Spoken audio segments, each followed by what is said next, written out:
So Abby, we are painting materials. I'm a material girl. Why are you saying it like in this? a material world? You are none of these things. Well, maybe we're a little materialistic. Everybody is like materialistic in some sense. If you're wearing clothing, you're materialistic. Unless you're a nudist in the... Anyway, we're getting off track. We're here to talk about the materials that we have been studying. We're taking a course from Swatch's Academy, a fantastic teachers, amazing artists, a rare find for sure. And we've been going through their material course and having a blast. Ben, what would you say is the most fun thing for you about the materials course? Man, there's so many. There are actually quite a few things. I really love this course for a lot of different reasons, but I really like how good the assignments are in this course. It's really difficult, and also, time out, pause. I gotta say, we're not sponsored by these people whatsoever. We just really like this course. It truly is a rare find. Okay, unpause. Okay. I really like the assignments. They're a lot of fun, and it's difficult to find assignments that are good when it comes to art education, that are not just like, do this thing a million times. Draw a box, you know, no shade to draw a box, but like, draw 250 boxes. It's like, I don't want to. I don't think so, draw a box. How about you do that? I mean, you did do that, but I'm not gonna do that. This course is, though, a good reminder that to become proficient at art, you do have to be comfortable with some tedium. One of the assignments is to take this whole shape and render it out in one of the materials we're studying, in this case, wood.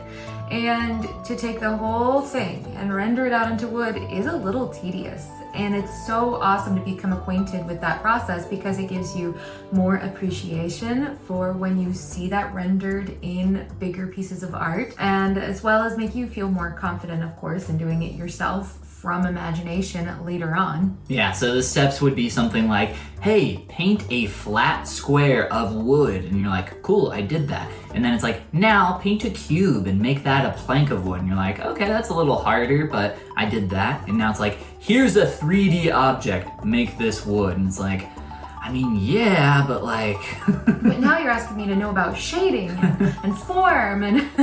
Which is also another reason why I love this course. It's a really good way to just practice fundamental skills. And that's incredibly important. And I feel like I've improved and leveled up anytime you find a good course. It's so awesome when you get that like little boost. Yeah. It feels like you're getting a booster shot, you know, of skill. That's right a really into good way to put it. I mean, there's really, like we've talked about, no substitute for having good teachers and taking the time to learn from them versus doing what I did for years before Drawbli, which was just, you know, I like to just draw on whatever scrap of paper was nearby. But was I improving? Absolutely not. I was just drawing the same eye over and over. I enjoyed it, but it wasn't like something I was pursuing with intention of improving.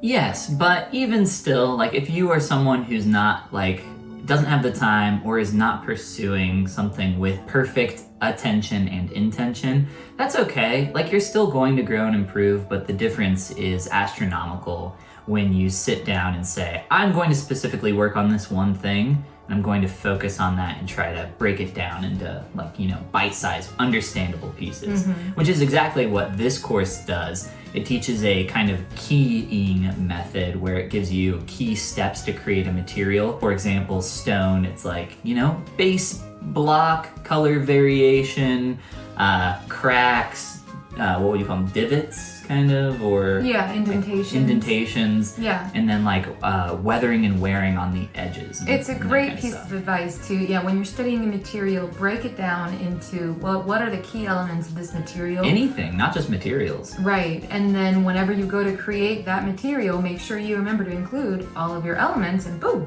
you'll have a nice material. It's like creating and having a recipe to follow. And I actually think it's a really fantastic way to study as well, because if you can look at something complex and then break it down into these steps that you need to create that thing, well then it's just a matter of doing those 5 or so simple things to get to that finished point. It really helps rein in the chaos. If you're more of a chaotic artist who approaches everything from a stance of like, I've never drawn anything before, probably ever, and then you have a way to go about it that feels a little bit more mentally solid. Yes, very true. Abby, what was one of your favorite things about this course? Or maybe what was something that surprised you about painting materials? Definitely, how tedious it can feel in the moment, but then how awesome it is to go through all that and be like, oh my gosh, like this actually looks like wood or stone, or in your case, leather or gold or brass. To actually come out of it with something and you're like, I really am leveling up. This is so exciting. Yeah. One thing that's also really important with assignments, in my opinion, is ending the assignment with something cool, kind of something fun that you could like hang on the fridge, Oh, yeah. It's good to have something cool to look at the end. We should do that, and we should sign them, but like using our non-dominant hands in all caps.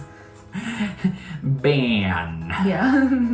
That's how I'm going to start signing all my art. Good. I think Good. just non-dominant. Are you going to start signing your art? Not anytime soon, probably. But if it's with my non-dominant hand, yes, all the time. Okay. And 2 quick shout outs before we go. Number 1, Swatches Academy. Again, not a sponsored video, but we are super grateful for the content that they've provided and put on the internet for us to purchase and go through. Yes, they are fantastic artists, fantastic teachers, and fantastic people. I'll link them down below for you guys. And shout out number 2, if you enjoyed this video, we think you'll also enjoy this one, where the 2 of us both drew half of a face and then we squashed it together at the end and tried to see how those would align. It was a real head-to-head in skills and style. Ha ha ha. And if you want to ha ha ha around here, click that subscribe button if you're new. And this is the part where we say goodbye. Goomba.